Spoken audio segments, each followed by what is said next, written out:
శ్రీ గురుభ్యో నమః. ఓం శ్రీ మాత్రే నమః. జై శ్రీరామ్, జై సీతారాం, జై శ్రీమాత. మన వాయిస్ ధ్యానమిత్రులకు నా ఆత్మ నమస్కారాలు. మై డియర్ ఫ్రెండ్స్, మనం ప్రతిరోజు మన వాయిస్ వేదిక మీద సీతాయనం గురించి తెలుసుకుంటున్నాం. మనం ఇంతకుముందు ఎపిసోడ్లో విషయాల్ని ఒకసారి మననం చేసుకుందాం. ఒకసారి ఒక ఋషుల సభలో సీతమ్మ వారు వారి తండ్రి గారితో వెళ్ళినప్పుడు అక్కడ ఋషులు మంత్రోచ్చారణ గురించి చెప్పడం మొదలుపెట్టారు. మంత్రం ఎంతో గొప్పదని, ఆ ఉచ్చారణ వల్ల ఎన్నో మార్పులు వస్తాయి అని చెప్పారు. దానికి సీతమ్మ మరి ఆలోచనలకి సంకల్పాలకి కూడా అంతే ఉంటుంది కదా శక్తి అని అడగటం జరిగింది. అంటే వాళ్ళు లేదు, మంత్రాలు బయటికి ఉచ్చరించడం ద్వారా ఎంతో ప్రకంపనాశక్తి కలిగి ఉంటాయి, బాహ్యంగా ఎన్నో మార్పులు జరుగుతాయని చెప్పడం. ఇంతలో ఋషి గార్గి అనే ఆవిడ సీతమ్మ చెప్పింది సరైనది, ఆలోచనల ద్వారా కూడా ఎంతో మార్పులు సంభవిస్తాయని చెప్పడం జరిగింది. ఆ ఋషులందరూ కూడా ఆ గార్గిని చూసి ఆవిడని అక్కడికి ఆహ్వానించడం, సీతమ్మ పక్కన ఆవిడ కూర్చుని ఈ విషయాల గురించి కొంచెం సేపు వాళ్ళు మాట్లాడుకోవటం జరిగింది. తర్వాత అసలు మంత్రాలు అంత గొప్పవైతే మరి నేను పుట్టకముందు ఒకసారి కరువు కాటకాలు వచ్చాయి కదా, మరి అప్పుడు ఎందుకు ఆ కరువు కాటకాలని ఆ మంత్రోచ్చారణలో ఆపలేకపోయాయని సీతమ్మ ప్రశ్నిస్తుంది. అప్పుడు ఋషులు ఒకరి మొహాలు ఒకరు చూసుకోవడం జరుగుతుంది తప్ప ఎవరు ఏం మాట్లాడరు. అప్పుడు ఋషి గార్గి కల్పించుకుని దానికి కారణం ఉంది, దానికి మించిన మంత్రశక్తికి సంబంధించిన దానికన్నా మించిన శక్తి ఒక చైతన్యం ఉంది సీత అంటుంది. ఏమిటి ఆ కారణం, నాకు తెలియాలి, ఎవరి ద్వారా ఆ కారణం వచ్చింది అని అంటే అప్పుడు ఎవరు మాట్లాడకపోతే గార్గి చెప్తుంది, అది రావణ అని. అంటే రావణాసురుడు ద్వారా అలాంటి చైతన్యం ప్రసరిస్తోంది, దానివల్ల మంత్రాలు కూడా పనిచేయకుండా జరుగుతున్నాయి అని చెప్పడంతో సీతమ్మ ఆశ్చర్యపోయి ఎవరు ఆ రావణుడు అని అడగటం. తర్వాత రావణాసురుడు ఒక అన్ని పండితుడే అతను, కానీ అతను అలాంటి గర్వము అహంకారంతో ఉండడం ద్వారా అతను అన్నీ కూడా ఇలాంటి వికృత చేష్టలు చేయడం జరుగుతోంది అన్నట్లు అక్కడ తెలియచేయడం. సీతమ్మ ఆ విషయంలో తెలుసుకుని గంభీరం అయిపోవడం జరిగింది. జనక మహారాజు, నువ్వు ఇంక ఇలాంటివి ఏం ఆలోచించకు, ఋషి గార్గి దగ్గర నువ్వు విద్యాభ్యాసం చేస్తావా అని అంటే చాలా సంతోషంగా ఒప్పుకుంది సీతమ్మ. తర్వాత సీతమ్మ చాలా యవ్వనవతిగా అవడం చూసి మీనాక్షి ఎంతో ఆనందంతో ఆవిడ యొక్క కళ్ళు, ఆవిడ యొక్క కురులు అన్నీ కూడా ఎంతో అందంగా ఉన్నాయని ఒకసారి కుందేళ్లతో సీతమ్మ ఆడుకుంటుంటే మీనాక్షి ఎంతో పరవశించిపోతూ సీతను తిలకిస్తూ ఆవిడ అందాల్ని చూస్తూ తన్మయత్వంలో ఉన్న టైంలో సీత మీనాక్షి దగ్గరకు వచ్చి, మీనాక్షి, మీ తండ్రి గారు నిన్ను ప్రేమించలేదు అనుకుంటున్నావా? నీ తండ్రి నీకు ఎన్నో రాత్రులు నీ పక్కన కూర్చున్నారు, నువ్వు నిద్రపోయేటప్పుడు నిన్ను చూస్తూ ఉండేవారు, ఎంతో ప్రేమతో ఉండేవారు, నువ్వంటే ప్రేమ ఉంది అని పైకి చెప్పాల్సిన అవసరం లేదు అని సీతమ్మ మీనాక్షికి చెప్పింది. మీనాక్షి, మీకు ఎలా తెలుసమ్మా ఇవన్నీ మాత అని అడిగితే సీతమ్మ నవ్వుతూ మళ్ళీ కుందేళ్లతో ఆడుకోవడానికి పరిగెట్టింది. తర్వాత మళ్ళీ ఈ విషయాలు విన్నాక తండ్రి గురించి గుర్తొచ్చినప్పుడు మీనాక్షి ఏడుపు వచ్చేసి ఏడవటం మొదలుపెట్టింది. మళ్ళీ సీతమ్మ దగ్గరికి వచ్చి, నేను నిన్ను ఎంతో ప్రేమిస్తున్నాను మీనాక్షి అని చెప్పడం జరిగింది. అలాగా ఎవరూ కూడా తనకి ఇప్పటి వరకు నిన్ను ప్రేమిస్తున్నాను అన్నవాళ్లే లేరు, అందుకని మీనాక్షి ఎంతో ఆనందంతో తన్మయత్వం పొందింది. ఇక్కడ వరకు మనం తెలుసుకున్నాం మై డియర్ ఫ్రెండ్స్. మరి ఈ ముందుకి వెళదామా? ఆ రోజు మాత మీనాక్షిలో దేన్నో గాఢంగా చిలికింది. ఉష కలతగా ఉన్న మీనాక్షిని చూసి, మీనాక్షి, మాతను నేను చూసుకుంటాను, నువ్వు కొంచెం సేపు ఒంటరిగా ఉండు అని చెప్పింది.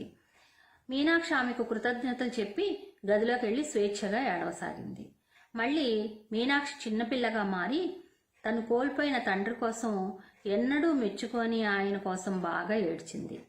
అంతేకాదు, ఆవిడ కన్నీళ్లు మాత కోసం కూడా. మాత తన పట్ల ప్రేమను వ్యక్తీకరించినందుకు కూడా ఆవిడకి ఏడుపు వచ్చేసింది.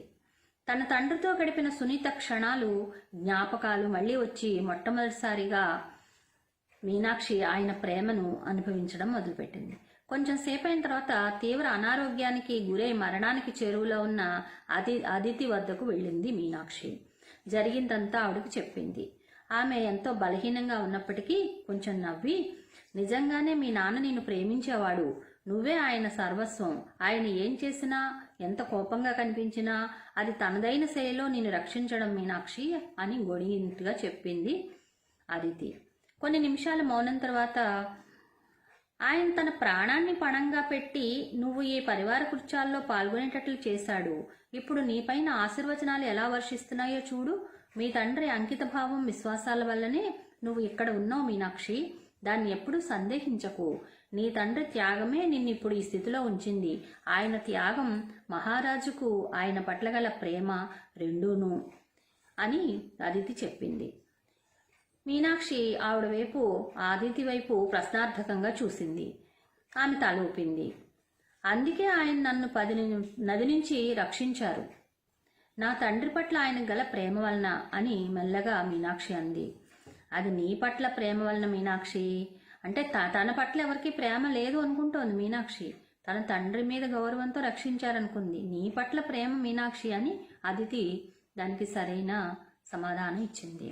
నా పట్ల అని నమ్మలేనట్లుగా మీనాక్షి అంది. అదితి నిట్టూర్చి బలం కూడదీసుకుంది. మా అందరి పట్ల ఆయన గల ప్రేమను, పనివాళ్లందరినీ ప్రత్యేకంగా శ్రద్ధగా చూడడాన్ని నువ్వు గమనించలేదా? ఆయనకు ఉన్న అనేక బాధ్యతలతో పాటు మధ్య మధ్యలో నన్ను చూడడానికి వచ్చి నాకేమైనా అవసరం ఉందేమో కనుక్కుని నేను మరికొంచెం సౌకర్యవంతంగా ఉండడానికి ఇంకేదైనా కావాలా అని అడిగేవారు. నేను ఒక సాధారణ పరిచారికను. ఆ విధమైన ప్రేమను అర్థం చేసుకోవడం నాకు మించినది. రాకుమారి సీతకు కూడా అవే లక్షణాలున్నాయి అని అదితి చెప్పింది. అంటే అదితిని కూడా చూడటానికి జనక మహారాజు రావటం, ఒంట్లో బాగోలేదని ఏమైనా కావాలా అని అడగటం, ఆవిడ సౌకర్యవంతంగా ఉండడానికి ఇంకేమైనా కావాలో ఆవిడకి ఏర్పాట్లు చేయించటం, ఇవన్నీ చేసేవారట.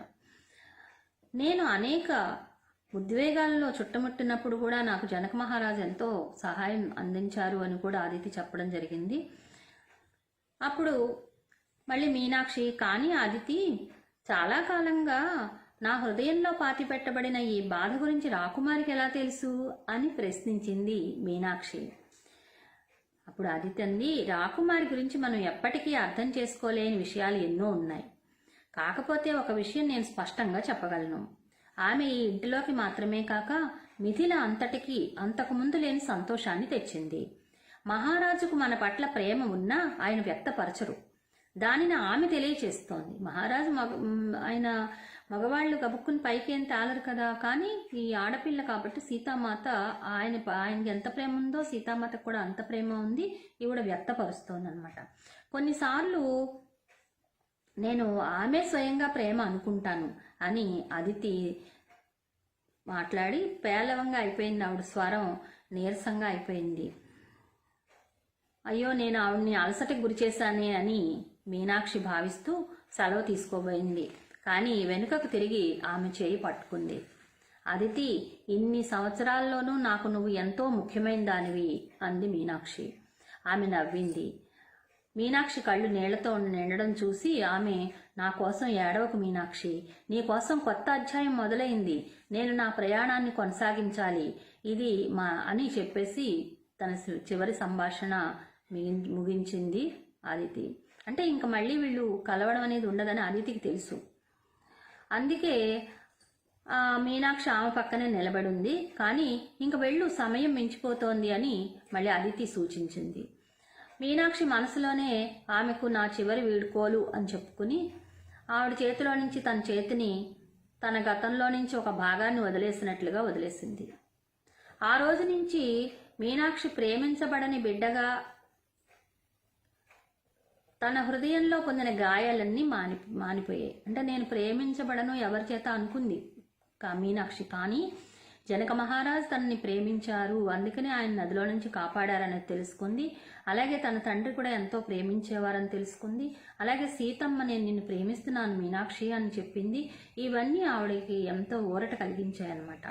ఇది జరిగిన కొన్ని సంవత్సరాలకు తను మాత వలన హృదయపు గాయాలను మాంచుకున్న అనేక మంది పరిచారకుల్లో ఒకదానిని అని తెలుసుకుంది. అంటే సీతామాత తనొక్కటి గాయమే కాదు, ఎంతో మందికి ఇలాంటి గాయాలను మానసికంగా ఎంతో అధైర్యంగా బాధలుగా దుఃఖాలుగా ఉన్న వారందరికీ ఎంతో మందికి ఆవిడ ధైర్యాన్ని ఇచ్చింది సీతామాత. మా ప్రియమైన మాత వలననే మా రాజ్యంలో ఏదో ఒక రూపంలో స్వస్థత సంభవించింది అని మీనాక్షి ధైర్యంగా చెప్పగలను అని అందరికీ చెప్పేది. సీత వచ్చిన కొన్ని సంవత్సరాల తర్వాత మహారాణి ఒక కుమార్తెకు జన్మనిచ్చింది. ఆమె పేరు ఊర్మిళ. సునైనామాతకు కూతురు పుట్టింది. ఆ అమ్మాయి పేరు ఊర్మిళ. సీత ఊర్మిళకు చిన్నాన్న కూతుళ్ళు ఇద్దరు ఉండేవారు. సీత ఊర్మిళ వీళ్ళకి చిన్నాన్న కూతుళ్ళు ఇద్దరు ఉండేవారు. వాళ్ళు కూడా వీళ్ళతోనే ఉండడం వల్ల ఇల్లంతా పిల్లలతో సందడిగా ఉండేది. అంటే వాళ్ళ జనక మహారాజు తమ్ముడు కూతుళ్ళ వాళ్ళ నలుగురు ఆడపిల్లలతో ఇల్లు కళకళలాడుతూ ఉండేది. సీతకు దాదాపు 12 సంవత్సరాలు ఉన్నప్పుడు సీత కంటే కొన్ని సంవత్సరాలు మాత్రమే పెద్దదైన ఒక యువతి సోమ రాజప్రాసాదం ముందు తిరుగుతూ ఉండగా, సోమ అనే అమ్మాయి సీత కన్నా 1-2 సంవత్సరాలు కొంచెం పెద్దదేమో, ఆవిడ ఆ రాజప్రసాదం ముందు ఆ అమ్మాయి తిరుగుతూ ఉంటే మహారాజా ఆమెను ఏమీ ప్రశ్నించకుండా పరిచారికగా తీసుకున్నారు. నువ్వు ఇక్కడ తిరుగుతున్నావు, నువ్వెవరు అని ఏం అడగలా, తీసుకొచ్చి నువ్వు పరిచారికగా ఉండు అన్నారు. ఆమె సీతకు వ్యక్తిగత సహాయకురాలిగా మారింది. ఆ పరిచారికగా ఉన్నది కాస్త వ్యక్తిగత సహాయకురాలైపోయింది సీతమ్మకి. మీనాక్షి వాళ్ళ వల్లనే ఆమె కూడా మహారాణిని మాత అని పిలవసాగింది. మహారాణి అంటే సీతమ్మని. సోమ గుండ్రని ముఖంతో చక్కటి నవ్వుతో చాలా ఆకర్షణీయంగా ఉండేది. దాదాపు సీత ఉన్నంత ఎత్తులోనే ఉండేది, కానీ అంత పల్చగా కాదు. ఆమె అంత అందంగా ఉన్నప్పటికీ తనను తాను ప్రత్యేకంగా చూపించుకోవడానికి ఏమీ చేసేది కాదు. కనుక ఆమె చాలా నిరాడంబరంగా కనపడేది. సోమ జుట్టును ఎప్పుడూ కట్టుకుని గుడ్డతో కప్పుకుని పనికి అడ్డు రాకుండా చూసుకునేది. ఏ పనినైనా సునాయాసంగా చేసేది సోమ. సోమ గురించి ప్రత్యేకంగా చెప్పవలసింది ఆమె వినయం, సేవ, పరిణతి, వివేకాలు వయస్సును మించి ఉండేవి. దానికి తోడు ఆమె హుందాతనం మీనాక్షికి ఎప్పుడూ వాళ్ళ నాన్నను గుర్తు చేసేది. ఆయన్ను తన గురించి తన కోసం ఒక్క క్షణమైనా ఆలోచించకుండా ప్రతీదీ యజమాని కోసమే చేసే ఆదర్శ సేవకుడు అనుకునేది. సోమలో కూడా అవే లక్షణాలు కనిపించాయి మీనాక్షికి. ఏ పని ఆమెకు నీచమైంది కాదు. అవసరమైన పనులు చేయడానికి అందరికంటే ముందుండేది. వాటిని దాటి మాత యొక్క కోరికలు, ఆలోచనలు ఆమె వ్యక్తీకరించడానికి ముందే సోమకు తెలిసిపోతూ ఉండేవి. మాత ఒక మిఠాయి కావాలనుకునేసరికి సోమ దానిని తయారు చేసి ఉంచేది. మాత పూజ కోసం పూలు లేదా పండ్లు సేకరించాలనుకుంటే సరిగ్గా మాతకు అవసరమైన వాటితో సోమ సిద్ధంగా ఉండేది. కొన్ని రోజుల్లో మాతకు అది అర్థమై తన కోరికలకు సోమ పరిపూర్ణ శృతిలో ఉండడం పట్ల ఎన్నడూ ఆశ్చర్యపోలేదు. సీతకి లోపల మనసులో ఏదైనా భావిస్తే అది సోమ వెంటనే చేసేసేది. సీత అడగకముందే అవన్నీ సీతమ్మ వారు చూశారు. అయినా కూడా అదేం ఆశ్చర్యపోలే ఆవిడ. ఎందుకంటే వాళ్ళిద్దరికీ అలాంటి శృతి కుదిరింది. మీనాక్షి ఆమె పట్ల ఎంతో ఆకర్షితురాలై అనేక విషయాల్లో ఆమె సలహాలు తీసుకునేది. సోమ దగ్గర సలహాలు తీసుకునేది మీనాక్షి. నిజానికి సోమ మీనాక్షికి బిడ్డ కావాలన్న వయసులో ఉండేది. అంటే డబల్ వయసులో ఉండేది అనమాట మీనాక్షి. వీళ్ళకి 12 సంవత్సరాలు 15 అలా ఉంటే మీనాక్షికి 25 సంవత్సరాలు అలా ఉండేది అనమాట. ఆ ఏజ్లో ఉండేవారు. అయితే మీనాక్షి సోమను సీతామాతకు స్వయంగా కొనసాగింపుగా భావించేది. అంటే సీతామాతకు ఏం కావాలంటే అది ఇవ్వటం వలన సీతామాతకు కొనసాగింపంటే సీతామాతకి ఏది కావాలన్నా తను చూసుకోగలదు అనేది తనకు అర్థమైంది. ఒకానొక రోజు మీనాక్షి బయట కూర్చుని సాయంత్రం పూజకు పూలమాల కడుతూ ఉండగా సోమ వచ్చి మాత నా వద్దకు వస్తోంది అంది. హఠాత్తుగా ఆమె సీత తనను కప్పి ఉంచింది ఏదో తొలగించేసినట్లుగా చేసింది. మీనాక్షిని ఏదో కప్పి ఉంచింది, అప్పటి వరకు ఏదో మబ్బు, దాన్ని తొలగించేసినట్లుగా చేసింది. హఠాత్తుగా అలా జరగటం వలన ఏమిటి మాత, నేను నా భుజాల మీద నుంచి ఏదో పురుగును తోలుతున్నట్లు భావించి అడిగాను. అకస్మాత్తుగా ఆమె ఆశ్చర్యాన్ని సూచించే ముఖంతో వెనుకకు జరిగింది. నేను దానిని తొలగించలేను. అంటే మీనాక్షి చుట్టూ ఒక మబ్బు లాంటిది ఏర్పడిందిట. దాన్ని తొలగించాలని చూసింది సీతమ్మ. చేత్తో ఇలా ఇలా అంది, కానీ తొలగలేదుట. ఏమిటి తొలగించేది అని అడిగింది మీనాక్షి. నా చుట్టూతా కీటకాలు ఎగురుతున్నాయా అంటూ తన భుజాలపైన వెనుక చూసింది, కానీ ఏమీ కనపడలేదు. సీతమ్మ తన తల పట్టుకుని, కాదు మీనాక్షి, నేను నీ చుట్టూ ఒక మేఘం చూస్తున్నాను, కానీ నేను దాన్ని తొలగించలేను, నన్ను క్షమించు అంది సీత. మేఘమా? నాకు ఏ మేఘము కనపడడం లేదు మాత అంది మీనాక్షి. సీత ఓదార్చే స్వరంతో, పర్వాలేదు, నేను దాని గురించి తండ్రి గారితో మాట్లాడతాను అంది. మీనాక్షి తన గదికి వెళ్ళిన తర్వాత ఆ సంఘటన గురించి ఆలోచించింది. మాతకు అంతగా కలవరపరిచేటట్లుగా ఆమె ఏం చూసుంటుంది? ఆమెకు మనలో ఎవరూ చూడలేని లేదా తెలుసుకోలేని విషయాలను చూసి తెలుసుకోగల ప్రత్యేక సామర్థ్యాలు ఉన్నాయి అని తెలుసుకుంది. ఆమె మన మనస్సుల్ని, అంటే అందరి మనస్సుల్ని కూడా, హృదయాలను చదవగలదు సీతమ్మ. కానీ తనకు తెలిసిన దాన్ని చెప్పడంలో ఎన్నడూ ఆడంబరం ప్రదర్శించదు. బహుశా ఆవిడ తన కుటుంబానికి పట్టిన దురదృష్టాన్ని, దాని భారం తను మోయడాన్ని చూసుంటుంది. అంటే వాళ్ళకు ఒక శాపం ఉంది కదా, ఆ శాపాన్ని గురించి చూసుంటుంది అనుకుంది. మీనాక్షి మాత సమక్షంలో ఆనందంగా ఉన్నప్పటికీ అది పోదు కదా. సోమ వీళ్ళ సంభాషణ వినగలిగేంత దూరంలోనే ఉంది. ఆ మర్నాడు ఆమె మీనాక్షి వద్దకు వచ్చింది. మీనాక్షి, నువ్వు మాతను విశ్వసించు. ఒకవేళ ఆవిడ ఏదైనా దోషాన్ని చూసినా ఆమె దాని పట్ల జాగ్రత్త వహించగలదు. నువ్వు విచారపడకు అని చెప్పింది. మీనాక్షి తలూపి, నేను కూడా అదే అనుకున్నాను, పేలవమైన నవ్వుతో అంది మీనాక్షి. మనలో చాలా మంది ఆమె నుండి స్వస్థతలు పొందాం అని కూడా మీనాక్షి చెప్పింది. ఆమె దాని గురించి జాగ్రత్త తీసుకుంటుందన్న విశ్వాసం నాకు ఉంది అని కూడా అంది. అని అంటూ ఉండగా తన కంఠం చేరబోయింది. ఆ క్షణంలో మీనాక్షి సోమకు ఎంతో సన్నిహితమైనట్లు కనిపించి, తన కుటుంబ రహస్యాన్ని అనేక తరాల క్రిందట తను గొప్ప దురదృష్టానికి గురయ్యామని చెప్పబోయింది. కానీ తన నోటి నుంచి మాట పెగలలేదు. నిజానికి తన తండ్రి గతం గురించి ఎన్నడూ చెప్పి ఉండకపోవడం వలన సరిగ్గా అర్థం చేసుకోలేకపోయింది తను. ఇక ఏం చెప్తుంది తనకే తెలియదు. ఈ ఆలోచన తన మనసులోకి రాగానే తన కుటుంబ విషయం తన గుండెల్లోనే పాతి పెట్టబడింది. సీత అద్భుత సౌందర్యరాశిగా తయారైంది. ఎప్పుడైనా ఆమె బయటకు వెళితే ప్రజలు నిశ్చేష్టులై ఆమెనే చూస్తూ ఉండిపోయేవారు. సీత దాని గురించి పట్టించుకోకపోయినా మహారాజుకు అది అంత ఇష్టం ఉండేది కాదు. ఆయన సునైనా మాతతో అనేక సార్లు మిథిలానగర ప్రజలు ఆమె బాహ్య రూపాన్ని కాక అంతఃసౌందర్యాన్ని దర్శించాలని నేను కోరుకుంటున్నాను అని చెప్పటం మీనాక్షి వింది చాలాసార్లు. మిథిల ప్రజలు ఆమె బాహ్య సౌందర్యం దర్శించే భాగ్యం పొంది ఉండవచ్చు, కానీ పరివార కృత్యాల్లో ఉన్న మీనాక్షి వాళ్ళు, అంటే పరిచారకులందరూ కూడా ఆమె హృదయంలోని దాతృత్వాన్ని చూశారు, ప్రేమించారు. ఆ దాతృత్వాన్ని చూసే ప్రేమించారు. ఎవరైనా దేనికైనా ఇబ్బంది పడుతూ ఆమె వైపుగా వెళ్ళినా, లేక ఏ కుటుంబమైనా దురదృష్టానికి గురైనట్లు విన్నా, తనకు అత్యంత ప్రియమైన సన్నిహితమైన వారికి అది సంభవించినట్లుగా ఆమె సహాయం చేసేసేది. మహారాజు దానిని చూసినా ఎప్పుడు ఏమీ అనేవారు కాదు. పైగా ఆమె మనస్సును అభినందిస్తూ ఉండేవారు మహారాజు. చూడండి మై డియర్ ఫ్రెండ్స్, సీతా మహాదేవి ఎంత గొప్ప వ్యక్తిత్వం గలదో మనం ఇప్పటివరకు తెలుసుకున్నాం. మరి మనం ఇప్పుడు కొంచెం సేపు ధ్యానం చేద్దాం, 1-2 నిమిషాలు మాత్రమే. స్థిర సుఖ ఆసనం, హాయిగా కూర్చుందాం. కింద కూర్చుంటే సుఖాసనంలో కూర్చుందాం, కుర్చీలో కూర్చుంటే పాదాలు క్రాస్ చేసుకుందాం, చేతులు వేళ్లలో వేళ్లు పెట్టుకుందాం, కళ్ళజోళ్లు ఉంటే తీసేద్దాం, కళ్ళు మూసుకుందాం. సహజంగా జరిగే ఉచ్ఛ్వాస నిశ్వాసాలని గమనిస్తూ ఉందాం. శ్వాస మీద ధ్యాస. దయచేసి ఎవ్వరూ కళ్ళు తెరవద్దు, చేతులు విడవద్దు. అద్భుతమైన ధ్యాన సాధన మనం చేస్తున్నాం మై డియర్ ఫ్రెండ్స్. హాయిగా కూర్చుందాం, శ్వాసని గమనిస్తూ ఉందాం. శ్వాస మీద ధ్యాస.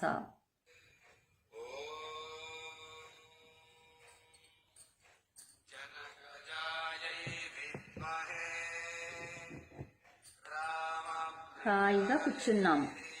సహజంగా జరిగే ఉచ్ఛ్వాస నిశ్వాసాలని గమనిస్తూ ఉందాం. ఏ ఆలోచనలు వచ్చినా సరే, నేను ఇప్పుడు ధ్యానంలో ఉన్నాను కదా, ఆలోచన కాదు కదా నేను చేయాల్సిందని గుర్తు చేసుకోవడమే. మై డియర్ ఫ్రెండ్స్, మంది ఏ కులము అంటే యోగుల కులము, ఋషుల కులము, సాధకుల కులము, గురువుల కులము, దైవ కులము అని మనం చెప్పుకోగలిగేలా ఉండాలి. హాయిగా కూర్చున్నాం, శ్వాసని గమనిస్తూ ఉన్నాం. ఏ ఆలోచనలు లేవు, ఉన్నదంతా శ్వాస, శ్వాస మీద ధ్యాస. భగవద్గీతలో చెప్పినా, బైబిల్లో చెప్పినా, ఖురాన్లో చెప్పినా ఒక్కటే సత్యం. అది అర్థం చేసుకుంటే చాలు, వాస్తవంగా మనం ఎవరమో తెలుసుకోగలుగుతాం. హాయిగా కూర్చున్నాం, శ్వాసని గమనిస్తూ ఉన్నాం.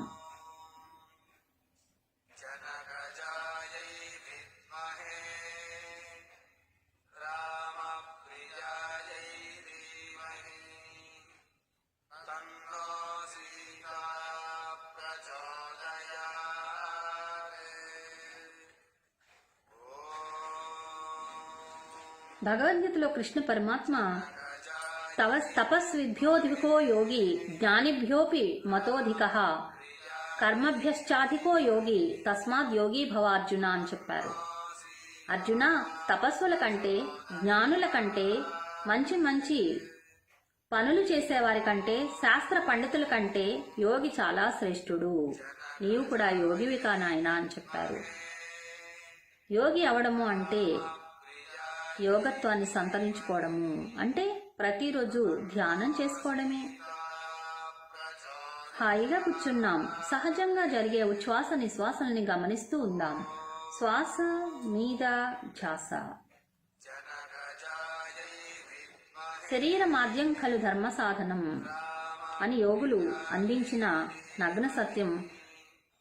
అందుకే అలా చెప్తూ ఉంటారు యోగులు. కాలం వృధా చేయకుండా బ్రహ్మతత్వాన్ని తెలుసుకుని తానే ప్రత్యక్షంగా బ్రహ్మ ఎక్కడో విడిగా లేదు, తనలోనే అంతా ఉంది అని తెలుసుకోవాలి. ఈ శరీరం ఒక ఉపకరణం. ఎన్నో సత్యాలు తెలుసుకోవటానికే మనం ఈ ఉపకరణాన్ని తెచ్చుకుని వచ్చాం ఈ భూమి మీదకి. బ్రహ్మతత్వాన్ని తెలుసుకుని తానే బ్రహ్మంగా, పరబ్రహ్మంగా తెలుసుకోవటానికి తక్షణమే సిద్ధంగా ఉండాలి మనం. హాయిగా కూర్చున్నాం, శ్వాసని గమనిస్తూ ఉన్నాం. శ్వాస మీద ధ్యాస.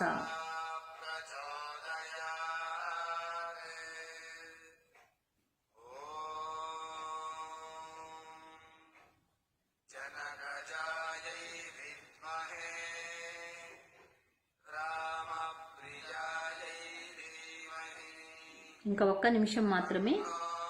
ఈ విశ్వాన్ని ఆకాశంలాగా శూన్యస్థితిగా చూస్తూ పనిపాటలు చేసుకుంటున్న జ్ఞానవంతుడై జాగ్రత్తావస్థలో కూడా నిద్రించువాడువోలే నిర్వికారుడై మెలుగుతూ బయటకు రాగద్వేష భయాదులు నటించుచున్నా కూడా అంతరంలో శూన్యంగా ఉండి స్వచ్ఛంగా ఉండేవాడు జీవన్ముక్తుడు అని వశిష్ఠుల వారు శ్రీరామచంద్రునికి తెలియచేశారు.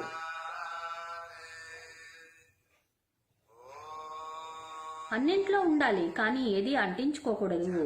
తామరాకు మీద నీటి బిందువులా ఉండడమే ధ్యానము. సహజంగా జరిగే ఉచ్ఛ్వాస నిశ్వాసాలని గమనిస్తూ ఉందాం మై డియర్ ఫ్రెండ్స్.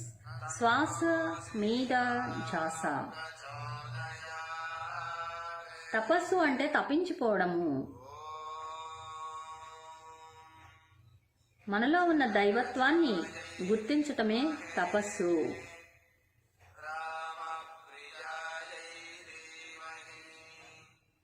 ఎన్నిసార్లు పుట్టినా, మరెన్నిసార్లు మరణించినా, ఎలాంటి వారైనా, ఎంత గొప్పవారైనా చివరకు నేర్చుకోవాల్సింది శ్వాస మహావిజ్ఞానం. ఈ విద్యతో ఎన్నో రకాలైన వ్యాధులు సహితం పారిపోయేలా చేసుకోగలిగే పరిస్థితులు మనం తెచ్చుకోగలుగుతాం. పరిస్థితులు చేజారిపోయాక, వెన్నులో బలం హరించుకుపోయాక పశ్చాత్తాపడిన ఉపయోగం లేదు మై డియర్ ఫ్రెండ్స్. హాయిగా కూర్చుందాం, శ్వాసని గమనిస్తూ ఉందాం. శ్వాస మీద ధ్యాస. దయచేసి ఎవ్వరూ కళ్ళు తెరవద్దు, చేతులు విడవద్దు. అద్భుతమైన ధ్యాన సాధన మనం చేస్తున్నాం. ఇంకా 5 సెకండ్స్ మాత్రమే.